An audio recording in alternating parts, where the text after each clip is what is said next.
Brought to you by KR Mangalam University. We provide you the platform to turn your dreams into reality. Give wings to your aspirations with KR Mangalam University.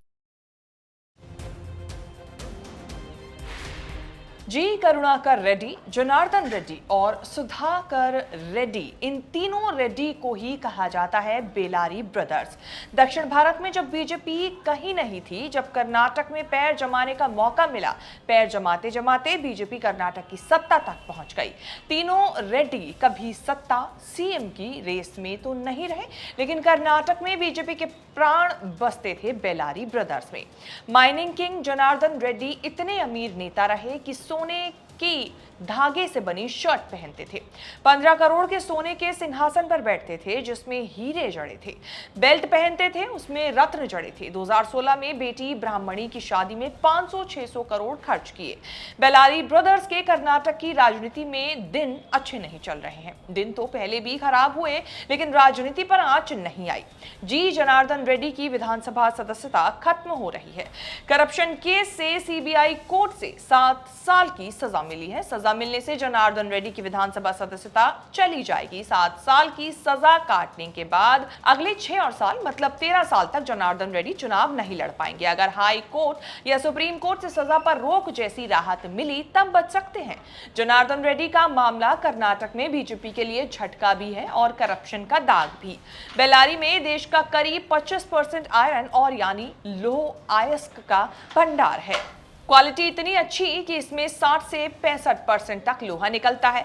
Bellary में करीब 99 लौह अयस्क के mines हैं और उन्हीं mines के दम पर चलती है बेलारी ब्रदर्स का बिजनेस और राजनीति भी। अवैध माइनिंग के ही केस में जनार्दन रेड्डी दोषी ठहराए गए हैं। बेलारी में अवैध माइनिंग करने के 14 साल पुराने केस में अब जाकर सजा सुनाई गई है। जनार्दन रेड्डी गिरफ्तार करके जेल भेजे गए हैं। जनार्दन रेड्डी ने माइनिंग लीज के पेपर में छेड़छाड़ और फॉरेस्ट एरिया में भी माइनिंग करने का जुर्म किया था। सरकार को 884 करोड़ का चूना लगाया था। रेड्डी ब्रदर्स 3 भाई हैं। सबसे बड़े गला करुणाकर रेड्डी, मंझले गली जनार्दन रेड्डी और सबसे छोटे गली सोमशेखर रेड्डी। तीनों भाइयों में जनार्दन सबसे तेज तर्रार निकले। चिटफंड बिजनेस में खूब पैसे कमाकर उतरे। बेलारी की माइनिंग बिजनेस में आंध्र प्रदेश में ओबलापुरम खनन कंपनी खरीद ली। आंध्र की सरकार से माइनिंग लीज हासिल कर ली। धंधा बेलारी में भी चलने लगा। धीरे धीरे रेड्डी भाई बीजेपी ने ज्वाइन करके राजनीति भी चमका ली। बेलारी के एक और बीजेपी नेता श्रीरामुलु से भी खूब अच्छी ट्यूनिंग रही। पहला राजनीतिक टेस्ट तब पास किया जब 1999 में सोनिया गांधी बेलारी से पहला लोकसभा चुनाव लड़ने आई। सोनिया गांधी को हराने के लिए बीजेपी सुषमा स्वराज को लेकर आई। तब बेलारी ब्रदर्स ही सपोर्ट सिस्टम थे। चुनाव तो सोनिया गांधी ही जीती, लेकिन रेड्डी भाइयों ने काबिलियत दिखा दी। दूसरा बड़ा टेस्ट पास किया ऑपरेशन लोटस में, जिसने देश की राजनीति बदल दी। तोड़फोड़ से सरकारें बनाने का बीजेपी मॉडल ऑपरेशन लोटस कहा जाता है। 2008 के चुनाव में बीजेपी को 110 सीटें मिली थी, लेकिन सरकार बनाने के लिए 3 विधायकों की कमी थी। रेड्डी ब्रदर्स ने ऑपरेशन कमल चलाया, 5 निर्दलीय भी लाए और कांग्रेस के 4, जेडीएस के 5 विधायक तोड़कर बहुमत से कहीं ज्यादा विधायकों का इंतजाम करके येदियुरप्पा की सरकार बनवा दी। इनाम में जनार्दन रेड्डी और उनके एक भाई को मंत्री पद मिला। बेलारी माइनिंग में घपले, घोटाले, करप्शन के आरोप पुराने रहे। 2010 में सीएम रहते येदियुरप्पा ने माना था कि 2003 से 2010 के बीच कर्नाटक से 3 करोड़ टन यानी 7,500 करोड़ का आयरन ओर का अवैध एक्सपोर्ट हुआ। जनार्दन रेड्डी येदियुरप्पा सरकार में मंत्री होते थे। सत्ता में होने और पावरफुल होना ही घातक बन गया। बेलगाम माइनिंग से बने रेड्डी भाइयों के सितारे माइनिंग से ही गर्दिश में आने लगे। 2011 में लोकायुक्त संतोष हेगड़े ने बेलारी माइनिंग की जांच शुरू की तो रेड्डी ब्रदर्स के कांड खुलने लगे।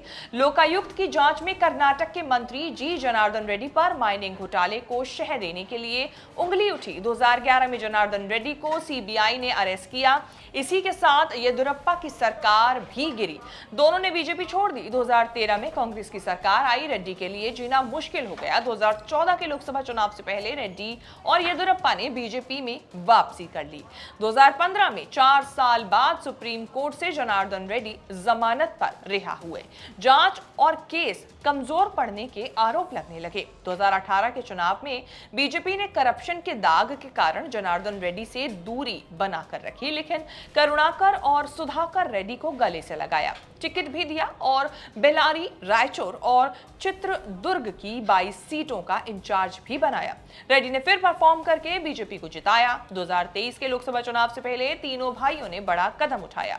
2022 में तीनों भाइयों ने एक साथ फिर बीजेपी छोड़कर नई पार्टी कल्याण राज्य प्रगति पार्टी बना ली। 2023 का चुनाव केआरपीपी ने सारी सीटों पर लड़ा, लेकिन पार्टी बनाने का प्रयोग फेल रहा। जनार्दन रेड्डी ने 2023 का चुनाव गंगावती से जीतकर 2024 के लोकसभा चुनाव से पहले पार्टी का विलय करके वापस बीजेपी में वापसी कर ली। अब सजा हो जाने के बाद मामला फिर गड़बड़ है। शेष भारत में ये रिपोर्ट इतनी ही। उम्मीद है आपको ये रिपोर्ट पसंद आई होगी। इसे लेकर आपकी जो भी राय है कमेंट सेक्शन में जाके हमें अपनी बात जरूर बताएं।